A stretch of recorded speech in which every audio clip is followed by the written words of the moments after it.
Bienvenue pour donc cette conférence Voyage dans la tête de nos ados. Attention, turbulence en vue, puisque donc l'adolescence est rarement un long fleuve tranquille. Alors globalement, les filles ont davantage tendance à intérioriser leurs tourments. On va dire que leur image corporelle les taraude, tandis que chez les garçons, tout doit sortir. Alors l'agressivité, les troubles du comportement, voire des conduites à risque. Mais bien évidemment, aucun adolescent ne ressemble à un autre. Et donc, c'est toutes ces questions que nous allons aborder avec nos invités. Nous avons grand plaisir d'accueillir Bruno Falissard, donc professeur, directeur du Centre Recherche en épidémiologie et santé des populations. Vous êtes également président de la Société française de psychiatrie de l'enfant et de l'adolescent et disciplines associées et auteur de l'ouvrage Soigner la souffrance psychique des enfants, paru chez Odile Jacob et donc disponible auprès de notre libraire. Et nous avons également le grand plaisir d'accueillir Anne Tétard, médecin au service de pédopsychiatrie au centre médico-psychologique à Lanval à Nice. Et pour animer ce débat, Nicolas Bastuc, rédacteur en chef au Point, que l'on peut également applaudir. Et donc nous allons parler, cher Nicolas, des ados. Merci, bonjour à toutes et à tous et merci d'être si nombreux pour un débat effectivement concernant, comme on dit dans la presse. On est beaucoup à avoir eu un ado à la maison. En tout cas, nous l'avons tous été.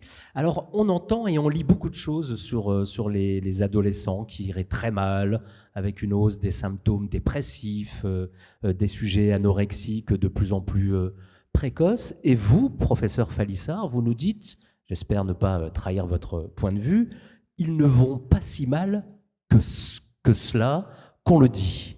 Oui, tout n'est pas rose, on est bien d'accord, mais juste pour vous donner une idée, des nombres qui sont très percutants, dans les années 90, il y avait 1100 décès par suicide dans la tranche d'âge 15-25 ans par an, 1100. Aujourd'hui, il n'y en a plus que 400. La consommation d'alcool, de tabac, de cannabis dans les 20 dernières années chez les adolescents a diminué. Donc c'est bien. Voilà. Et vous voyez, quand je dis ça, les gens sont surpris et même parfois, ils sont déçus.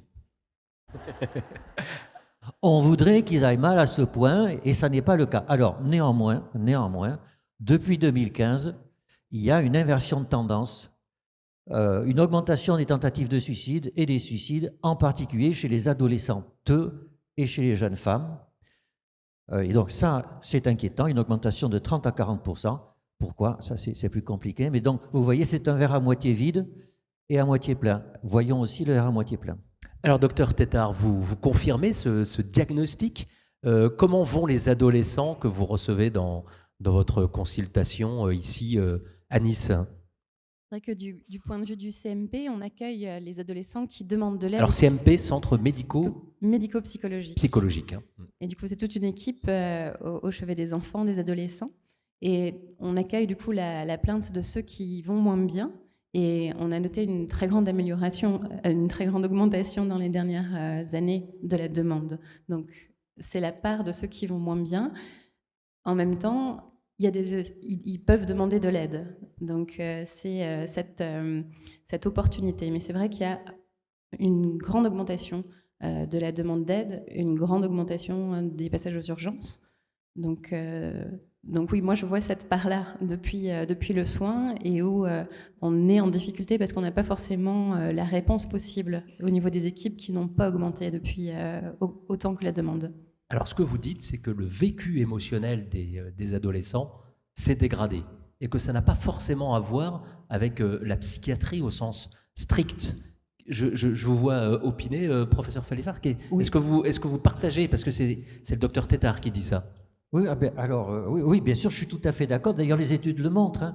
Il y a le ressenti émotionnel, mais pas que des adolescents, de toute la population française, s'est dégradé dans les 20 dernières années. Alors qu'en parallèle, chez les personnes plus âgées que les adolescents et les jeunes, il y a une diminution du suicide et des tentatives de suicide. Donc vous voyez, il y a une dissociation entre une réalité psychiatrique sévère et puis un ressenti émotionnel dans la société. C'est la société tout entière qui irait plus mal, en tout cas qui serait plus inquiète et qui cultiverait ce malaise avec le culte de la performance, la guerre, les risques climatiques et du coup les adolescents, comme nous autres, seraient peut-être un peu plus en difficulté. C'est cela ? Alors on peut voir, oui, une certaine anxiété diffuse qui Oui. est présente, une société qui peut être plus en questionnement sur son sens. Et les adolescents peuvent être très sensibles à ça parce qu'eux, ils sont dans leur période de la vie où ils vont se lancer dans l'aventure. Et ils ont autour d'eux des adultes qui doutent, qui sont voilà, moins sûrs. Et peut-être aussi cette question de comment faire société, avec une tendance à devoir gérer sa propre vie, être performant pour soi-même et moins pouvoir s'appuyer sur des espaces collectifs et des espaces collectifs de rencontres. Dans une société où, par exemple, pouvoir sortir va plus souvent nécessiter une organisation financière et on a moins recours à des espaces publics qui seraient gratuits. Donc ça met une pression quelque part sur l'individu et il me semble que ça peut avoir un effet. Ce qui peut être trompeur et donner le sentiment que les adolescents vont plus mal, c'est qu'ils s'expriment davantage. Ils ont la possibilité, disiez-vous lorsque nous préparions ce débat, Dr Teta, la possibilité d'en parler. Certains comportements aussi que l'on gardait pour soi jadis, le harcèlement à l'école, les attentats sexuels, aujourd'hui sont verbalisés. Et donc ça crée un effet trompeur, c'est cela ? Oui, c'est ça, et effectivement. Les sociologues disent qu'il y a une disparition des méta-récits, c'est-à-dire qu'avant, il y avait des discours sociétaux qui structuraient la société, la religion, la science, la première chaîne de télévision, etc., qui faisaient que tout le monde se retrouvait sur les mêmes normes, et ça permettait de donner un cadre aux familles et aux adolescents en particulier. Alors aujourd'hui, ces grands récits se sont affaiblis considérablement. Par certains aspects, c'est très bien. Un adolescent qui découvre son homosexualité, il y a 30 ou 40 ans, il y en a plein qui faisaient des tentatives de suicide parce que c'était juste pas toléré par les parents. Aujourd'hui, c'est beaucoup mieux toléré, donc ça, c'est le bon côté. Le mauvais côté, c'est que, on perd ce cadre. Et effectivement, chez certains jeunes, c'est plus difficile de se construire parce qu'on n'arrive pas à voir à quoi on peut s'identifier, comment on va se construire. Il faut se construire en tant qu'individu singulier, différent des autres, etc. Et puis, il y a ce qu'on appelle la comparaison ascendante. Sur les réseaux sociaux, on ne voit que des adolescents ou des jeunes qui sont fantastiques, qui ont une peau parfaite, qui sont bien musclés, etc. Et on n'est pas forcément pareil, et donc ça altère l'estime de soi. Oui, docteur Tata, vous vouliez ajouter quelque chose ?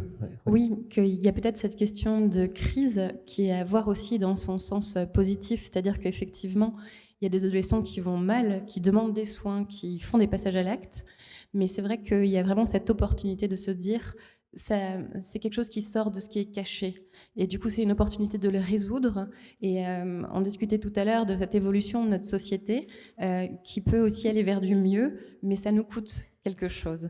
Et j'ai envie de voir aussi, quand j'accompagne les jeunes, les adolescents, le fait que traverser une crise suicidaire, en fait, c'est se reposer des questions et choisir à nouveau sa vie. Il y a quelque chose de fort et de positif là-dedans. Alors, je suis allé chercher chez certains auteurs des définitions de l'adolescence. Françoise Dolto, une mutation douloureuse.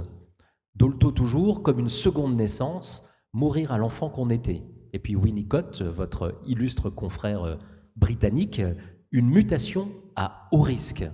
Est-ce que vous diriez que l'adolescence est le plus bel âge de la vie ? Et en tout cas, pourquoi est-ce que c'est une période que l'on n'oublie jamais, qui nous accompagne, dont on peut être, ça dépend des situations, mais souvent un peu nostalgique, qui suscite la mélancolie ? Quelle définition vous donneriez à l'adolescence ? Alors, le début de l'adolescence, c'est assez simple. Il est à peu près au même moment que la puberté, c'est-à-dire l'accès à la fonction de reproduction chez les humains. Mais l'adolescence, c'est le versant psychologique, c'est-à-dire c'est l'accès à la sexualité et à la jouissance. Et c'est pour ça qu'on s'en souvient, parce que dans la vie d'un être humain, ça n'est pas rien. Alors, la question de la fin de l'adolescence est une vraie question ouverte. Alors, chez les êtres humains et chez les orang-outans, en fait, il y a un moment de la vie où le primate a accès à la fonction de reproduction, mais où la société lui interdit de se reproduire. Parce que bien sûr, si vous avez une adolescente qui est enceinte à 14 ans, ça n'est pas une bonne nouvelle. Tout le monde est d'accord là-dessus. Et donc, chez le petit être humain, eh ben cette tension qu'il y a entre son corps, qui sait qu'il doit conduire à la reproduction, et ce que la société lui impose, eh ben ça fait une tension. Et cette tension, ça donne des adolescents qui ne sont pas contents. Frustration. Voilà, frustration et volonté de sublimer avec des musiques un peu bizarres, un langage qui leur appartient, une façon de s'habiller. Ils construisent leur microcosme entre eux, etc. Et puis, donc le jour où la société dit « ben ok, t'es en master, tu bosses, etc. » Ben en fait, maintenant, tu peux rentrer dans la vie et te reproduire, ben l'adolescence s'arrête. Alors justement, cet empêchement social et non pas biologique ou hormonal, comment est-ce que les adolescents vont le manifester, puisqu'ils ne peuvent pas, ils sont trop petits pour se reproduire au regard de la société. Alors ça va se manifester comment, cette pulsion sexuelle, cette possibilité de jouissance? Ils vont la manifester de quelle manière? Alors, sur un plan psychologique ou biologique? Les deux. Allons-y. Alors, parce que, bien sûr, au même moment, effectivement, il y a des bouleversements hormonaux. D'ailleurs, on le voit en termes psychiatriques, chez l'enfant, donc avant 12 ans, le sexe ratio de la dépression est de 1. Il y a autant de garçons que de filles déprimés à l'école primaire. À partir de l'adolescence, le sexe ratio est de 3. C'est-à-dire 3 filles déprimées pour un garçon. Et alors, bien sûr, il y a une valence sociale, la pression, la normativité du corps de la femme, etc. Donc il y a des explications sociologiques, mais il y a des explications biologiques. Le fait que, à la puberté, il y a des oestrogènes, des progestérones qui baissent avant les règles. Et ça a un impact sur l'humeur. Et de la même façon, les garçons ont une montée de la testostérone et ça a un impact sur l'humeur aussi. Oui, vous dites ces hormones, ce sont de formidables anxiolytiques. Alors, des anxiolytiques ou, le contraire, des dépressogènes. Voilà, quand ça chute. Oui, la chute des oestrogènes et de la progestérone, c'est bien connu, ça fait le syndrome prémenstruel. Il y a une symptomatologie d'allure dépressive. Et si vous êtes vulnérable par ailleurs à la dépression, ça peut déclencher un état dépressif. Alors, on va parler dans un instant du cerveau, mais sur le biologique, sur ce réveil des hormones, qu'est-ce que vous avez? C'est effectivement ça qui, scientifiquement, définit l'adolescence, c'est-à-dire l'accès à la reproduction, ce déferlement hormonal. Oui, il y a aussi l'interaction des hormones avec le cerveau, et du coup, on passe d'un cerveau enfant qui est très riche en fait en connexions neuronales avec beaucoup de synapses. Il y aura au moment de l'adolescence en fait tout un remaniement de cette organisation qui était stable, et puis elle va devenir plus efficiente, plus efficace.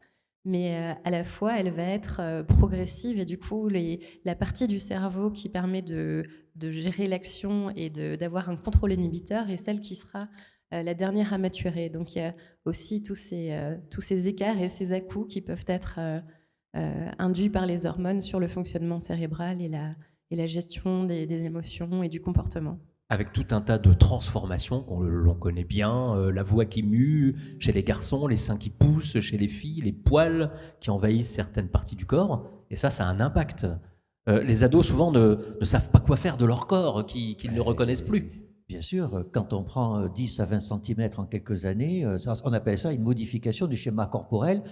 Quand on se voit dans la glace et qu'on ne se reconnaît pas, c'est quelque chose d'extrêmement fort dans la vie d'un être humain, hein.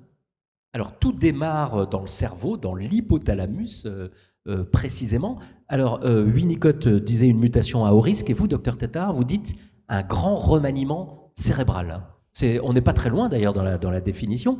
Que se passe-t-il dans le cerveau des adolescents? Professeur Falissard, vous pourrez aussi nous l'expliquer, mais chacun votre tour. Que se passe-t-il d'un point de vue neurologique dans la tête des adolescents? Alors, qui commence c'est 13 ans à peu près le début de l'adolescence, hein, c'est ça? 13 ans, on peut... Oui, ça peut commencer un petit peu avant. C'est vrai que c'est un âge qui a tendance à se décaler vers le bas actuellement, avec possiblement peut-être une meilleure nutrition et des événements, peut-être une influence aussi des polluants hormonaux. Et comme je disais tout à l'heure, en effet, il y a vraiment cette nouvelle expérience dans le cerveau, puisque alors qu'il y a un réseau qui est très riche, mais qui du coup est diffus, il va y avoir une augmentation de l'efficacité par la simplification des synapses, donc des communications entre les neurones. Et il va y avoir, selon les expériences que les adolescents font, en fait, certaines autoroutes qui vont exister. Donc vraiment un gain en vitesse. Et l'adolescence, effectivement, c'est le moment où la vie s'accélère et où les compétences, en fait, s'affirment dans une grande... voilà, de grandes compétences et de rapidité. Alors en même temps, il y a l'impulsivité, l'instabilité et le fait qu'ils deviennent aussi un petit peu hyposensibles. Donc ils ont besoin de chercher des émotions, des événements plus forts pour pouvoir arriver au même ressenti. Donc c'est ça qui peut être très surprenant pour un adulte, parce qu'on va avoir des jeunes qui sont capables de faire très vite, mais qui vont beaucoup moins planifier. Donc ça peut faire une grande tension avec l'environnement adulte, parce que l'adolescent va souvent voilà, prendre beaucoup plus de temps, attendre la dernière minute pour agir ou minimiser le risque, puisqu'il ressent moins fort. Donc c'est vrai que c'est important aussi d'avoir ces éléments-là pour accompagner ces adolescents, parce que c'est pas quelque part de la fainéantise ou de la mauvaise volonté, c'est en fait une nouvelle organisation et ils doivent faire avec ces données-là, mais c'est une force aussi.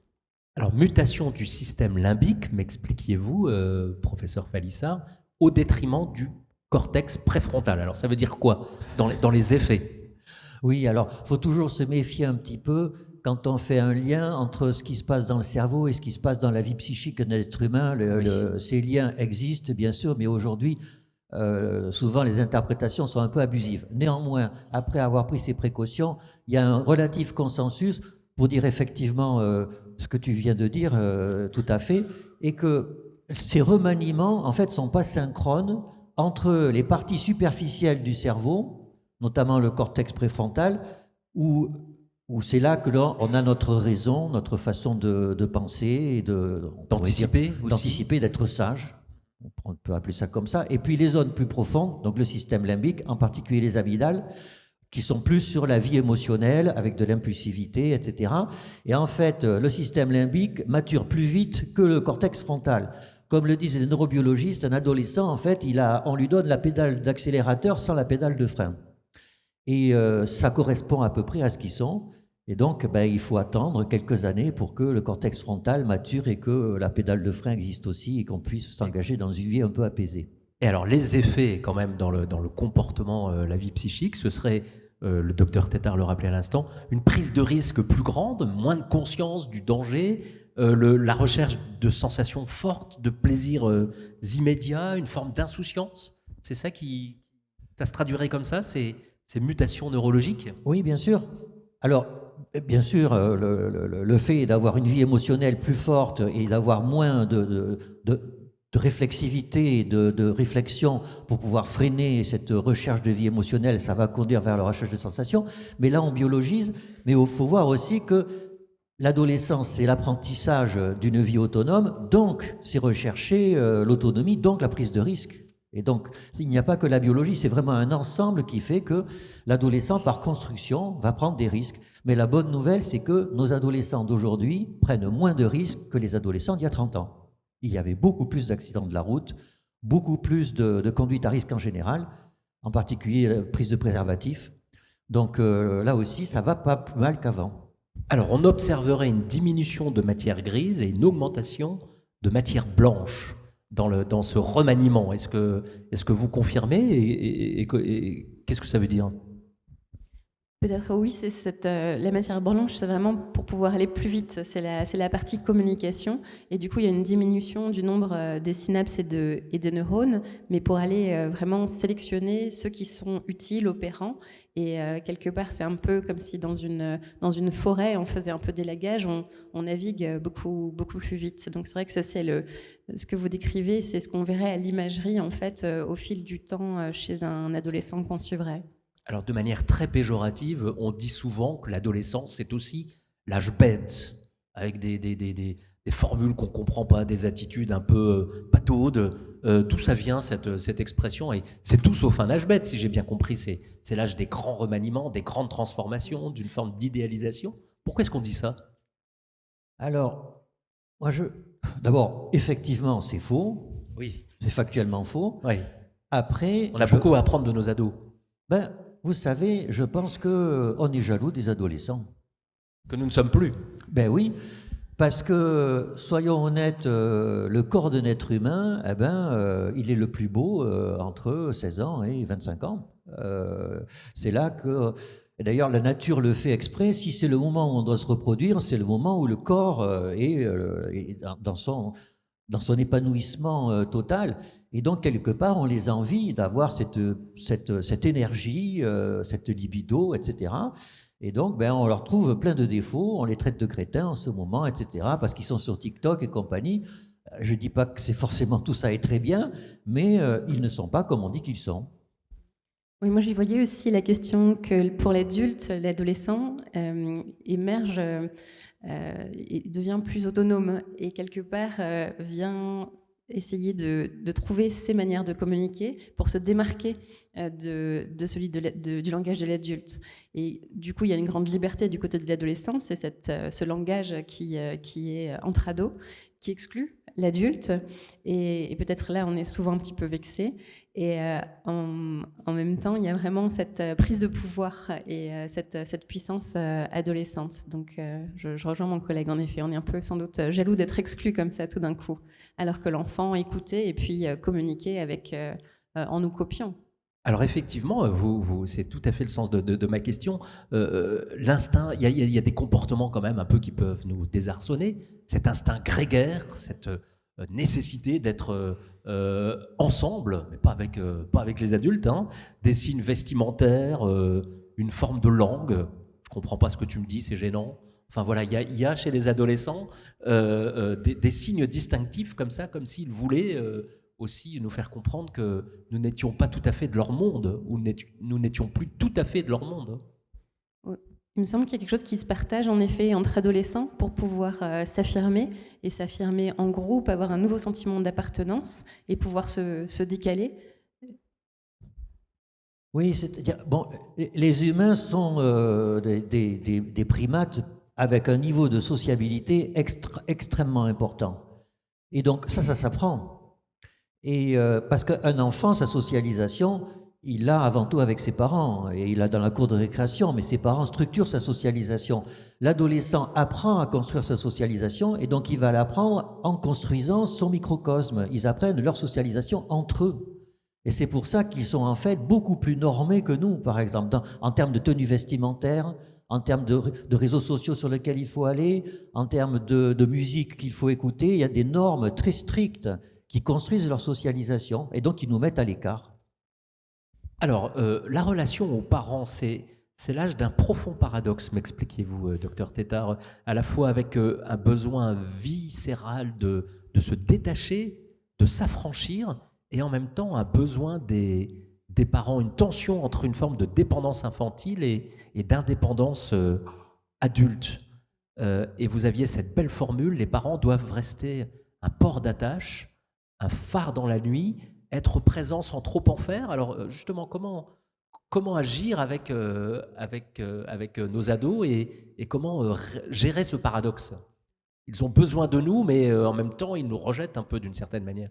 Oui, et comment accepter le rejet quelque part? Je crois que comme à chaque étape de la vie, il y a beaucoup à apprendre dans l'acceptation de qui sont nos enfants, nos adolescents, et ensuite comment ils deviennent adultes. Et c'est vrai que c'est une nouvelle place à trouver pour les parents, puisque quelque part, ils sont plus libres d'être moins sollicités, mais symboliquement, ils peuvent être sollicités sur leurs angoisses, sur leurs inquiétudes, sur leurs préoccupations. Et comment oser laisser sortir le jeune dans un monde où il y a des risques. Donc il s'agit pour les parents aussi de pouvoir être rassurés eux-mêmes par rapport à ces risques. Donc il y a se rassurer d'une manière positive aussi, c'est-à-dire faire confiance à l'adolescent sur la manière dont il va pouvoir entrer en relation, mais aussi rencontrer finalement ces relations avec qui il va partir une semaine en camping. Il s'agit de les rencontrer avant, d'aider à construire une sécurité sans empêcher. Et peut-être, je disais là, partir en camping, partir en soirée, donner des ouvertures pour que l'adolescent puisse solliciter au moment où il en a besoin. C'est-à-dire qu'on le laisse aller juste tout ce qu'il peut faire tout seul et qu'on puisse aussi autoriser une chute contrôlée. Il y a une ligne de crête à tenir, c'est votre expression. Qu'est-ce que vous voulez dire par là? Et quels conseils vous pourriez nous donner pour mieux gérer nos ados? Alors d'abord, cool. Un parent parfait, ça n'existe pas. C'est mauvais signe d'abord, quand on est un parent parfait. Ça n'existe pas. Il faut être un suffisamment bon parent. Ah, voilà. Premier point. Deuxième point, c'est normal que vos ados vous énervent. C'est normal, c'est comme ça, tout est fait pour ça. Parce qu'en fait, c'est un moment de la vie où normalement ils doivent partir, et donc s'ils nous énervent, c'est fait pour que, oui, allez. Sauf qu'aujourd'hui, il faut qu'ils vivent avec nous encore 5 ou 10 ans. Et donc, prenez sur vous, c'est-à-dire, sachez que au moment où vous vous dites, mais j'en ai marre, etc., non, c'est normal. C'est normal, et en fait, il ou elle a besoin de moi, il ou elle a besoin de moi comme un phare dans la nuit. Il faut que je sois là, serein, avec une possibilité d'écoute, même s'il il me donne l'impression de ne pas avoir envie de me parler, c'est pas vrai. Il a besoin de vous parler. Il faut attendre le bon moment. Dans la voiture, quand on l'amène au judo ou quelque part, là, on peut dire, tiens, j'ai remarqué que, etc., peut-être qu'on peut en parler. Voilà, il faut être là, tendre la perche, et puis effectivement, par moment, mettre des limites, parce qu'il faut mettre des limites. Quand on recherche l'autonomie, c'est pas non plus n'importe quoi. Oui, c'est une autonomie progressive. Alors, vous dites, vous aimez aller un petit peu à contre-courant de ce qu'on dit. Les ados sont plus faciles, plus sympas aujourd'hui, plus simples d'une certaine manière qu'autrefois, moins rebelles. Oui, il y a des données là-dessus. Oui. Il y a des données, il y a des études transversales répétées qui évaluent les profils de personnalité des adolescents sur 20 ou 30 ans en termes d'agréabilité, d'ouverture, de conscienciosité, de névroticisme, etc. Et globalement, les profils des adolescents sont plus agréables aujourd'hui qu'il y a 20 ou 30 ans. Il n'empêche que certains vont mal et vos consultations sont là pour les aider. Alors, faisons un petit peu de clinique, quelles sont les différentes situations que vous rencontrez? On peut peut-être déjà parler un petit peu des addictions. Elles ont changé. Moins d'alcool, moins de cannabis, peut-être plus de drogue de synthèse, surconsommation de psychotropes. Qu'est-ce que vous constatez dans vos cabinets? Alors, oui, donc comme je le disais, alcool, tabac, cannabis sont en baisse. Alors oui, il y a le NO2, le 4-MMC, etc., les drogues de synthèse, les cannabis de synthèse, etc. Mais c'est quand même sur un petit pourcentage, et quand même ils sont pour les un peu plus âgés. Alors je ne parle pas de la cocaïne. La cocaïne, oui, vous savez qu'il y a une épidémie de prise de cocaïne en France en ce moment, mais ce n'est pas pour les adolescents, c'est pour ceux qui sont un peu plus âgés. Pour les adolescents attardés peut-être. Oui, c'est ça. Alors après, il y a la question de l'addiction aux écrans, qui est une vraie question.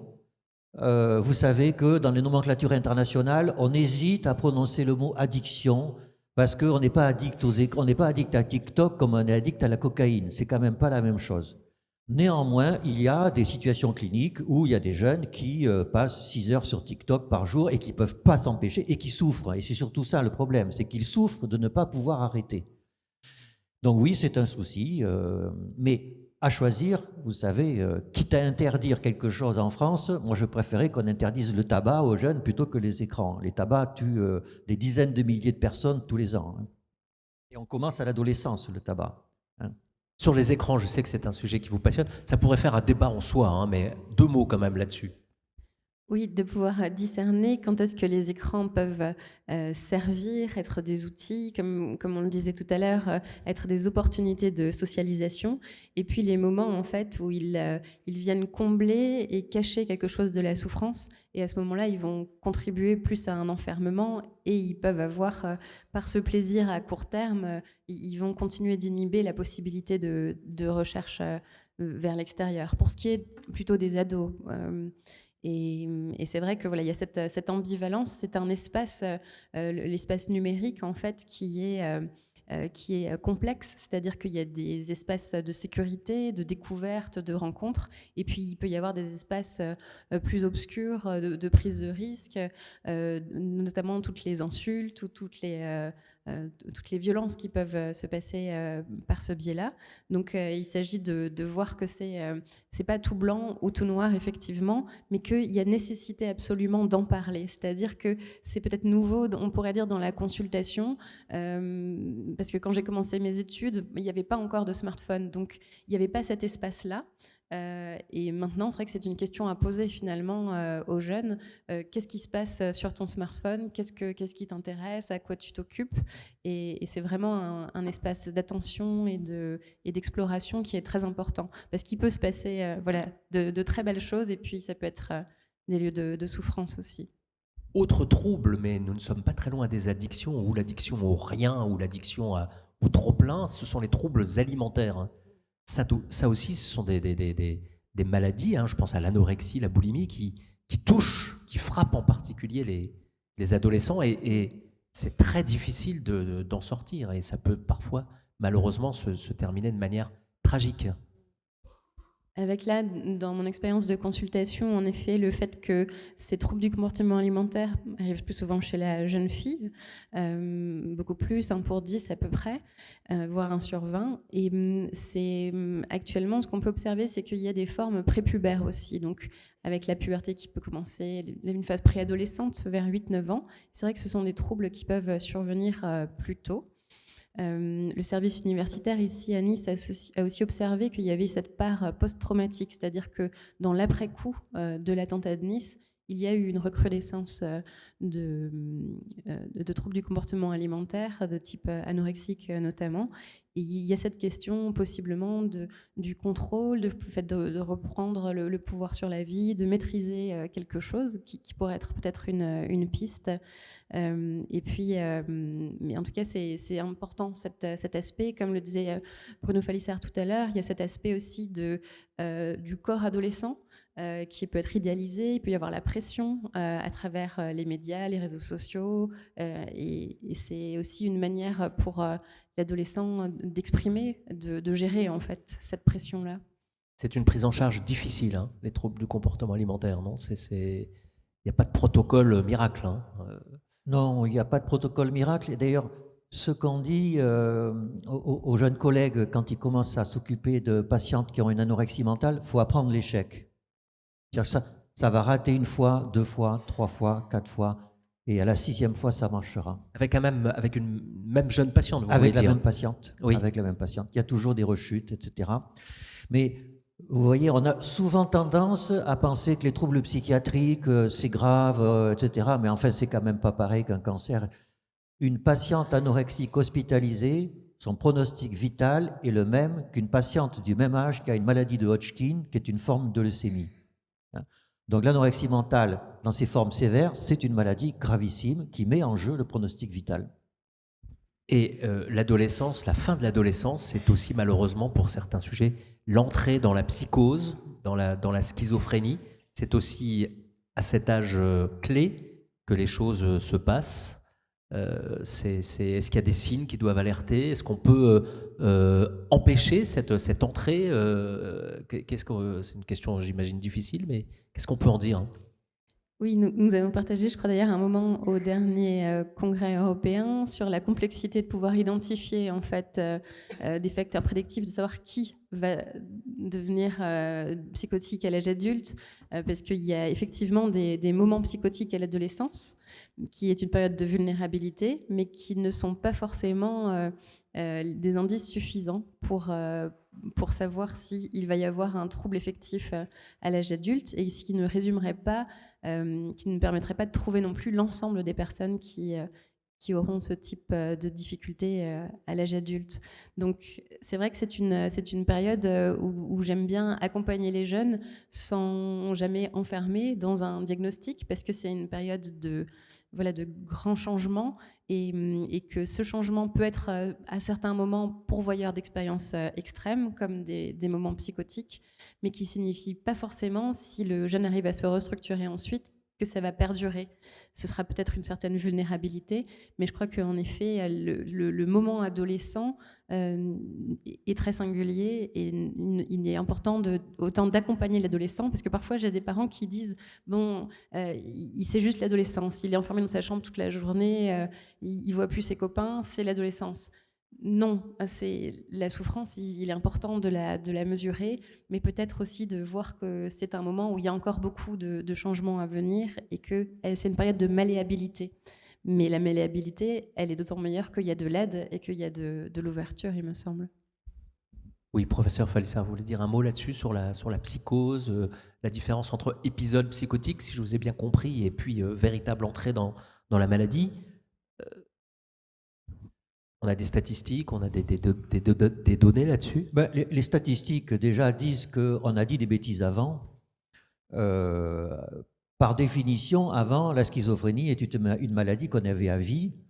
Or, comme vient de le dire Anne, en fait, la plupart des premiers épisodes, enfin pas la plupart, un bon nombre de premiers épisodes psychotiques ne conduit pas à une pathologie à vie.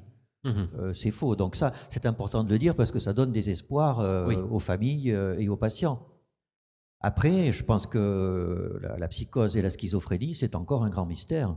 C'est le fait que... Alors, bien entendu, il y a aussi l'usage de substances aujourd'hui, le fait de prendre de la cocaïne. Donc, ce petit pourcentage d'adolescents très consommateurs de substances, là aussi, ce sont des facteurs de risque de décompensation psychotique.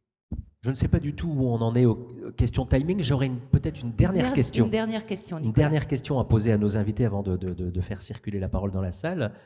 Vous êtes tout à fait d'accord là-dessus. Vous nous dites, au-delà des traitements, au-delà des prises en charge, il y a l'impérieuse nécessité de faire société, de redonner du sens. Et ça ne concerne pas seulement les ados, mais ça concerne essentiellement les ados. En tout cas, qu'est-ce que vous voulez dire par là ? Alors, il y a une tentation aujourd'hui à considérer que les sciences de la nature pourraient, à elles seules, expliquer ce qui se passe dans le psychisme humain et ce qui se passe dans une famille, ce qui se passe même dans la société. Eh bien, ça conduit quelque part à une perte de sens parce que ça n'est pas vrai, parce que vous êtes tous dans des familles et vous devez savoir que dans une famille, les relations, c'est compliqué. Et c'est vrai dans toutes les familles. Et on a du mal à l'expliquer avec un raisonnement scientifique carré. Et que donc, dans notre métier, on est obligé, quand on est avec des familles, de faire appel à d'autres savoirs qui peuvent être la sociologie, l'anthropologie, la psychanalyse. Je sais bien qu'aujourd'hui, il faut se laver la bouche avec du savon une fois qu'on a prononcé ce mot, mais c'est la réalité. On a besoin de construire du sens, et le sens, ça vient de la culture, des lectures, des auteurs, de la littérature. Des sciences humaines. Des sciences humaines et même de la littérature, voilà. N'hésitons pas. Il faut faire société, c'était votre formule, docteur Teta. Juste un mot là-dessus. Oui, peut-être cette question où je rejoins Bruno Falissard sur le risque de perte de la transcendance si on s'arrêtait à quelque chose de très neurocognitif, en fait. C'est très important parce que nous sommes incarnés avec un cerveau et il est important qu'on puisse savoir quelles sont ses possibilités, ses limites, comment il fonctionne, mais qu'on existe au-delà de ce simple cerveau et que... Voilà, cet accès à la transcendance n'a pas à être oublié. Merci à vous, on peut vous applaudir, je crois. Ah oui, merci beaucoup. Merci pour cette séquence particulièrement riche. Et donc, nous allons prendre la première question. Madame, on vous écoute. Bonjour, merci pour votre intervention. Je voulais savoir, vous parliez à un moment de la préadolescence. Est-ce qu'elle est définie d'un point de vue biologique ? Vous parlez notamment du début de l'adolescence d'un point de vue du cerveau. Est-ce que vous arrivez à le définir ou est-ce que c'est une autre définition ? Oui, sur le côté biologique, c'est qu'effectivement, il est possible qu'il y ait un réveil hormonal un peu plus précoce. Et donc, chez les adolescents, ça commence quand même par le changement de comportement qui, actuellement, vers le CM1, CM2, il commence à y avoir plus d'opposition, des caractères adolescents qui apparaissent à cet âge-là et qui, effectivement, correspondent à l'activation hormonale Voilà, c'est des questions en vrai qui sont statistiques, donc c'est pas forcément vrai pour chaque individu, mais il peut y avoir une tendance avec l'âge des règles qui va être plus précoce chez les petites filles. Elles ne vont pas toutes être réglées en 6e, mais c'est la moyenne qui va changer. Donc il y a toujours cette attention entre l'individuel et la statistique. Merci beaucoup. Alors nous avons une autre question là-haut, madame, on vous écoute. Merci pour vos interventions. J'avais un mot sur l'adolescence, qui est aujourd'hui un terme voilà, qui se propage de plus en plus. Quel est votre retour sur ce phénomène ? Est-ce que vous constatez des mêmes mécanismes qui s'étendent à l'âge adulte ? Oui, mais c'est un peu ce que je disais tout à l'heure. En fait, nos sociétés nous demandent à avoir un fonctionnement cognitif de plus en plus sophistiqué. Ce qui fait d'ailleurs qu'il faut que tout le monde ait le bac, que tout le monde ait une licence, de plus en plus de masters, etc. Et donc ça pousse l'adolescence dans des âges qui sont de plus en plus éloignés, à un moment où normalement on devrait être adulte, d'où le mot adolescence. C'est un moment où, en fait, biologiquement, il n'y a plus aucun doute, on est un adulte.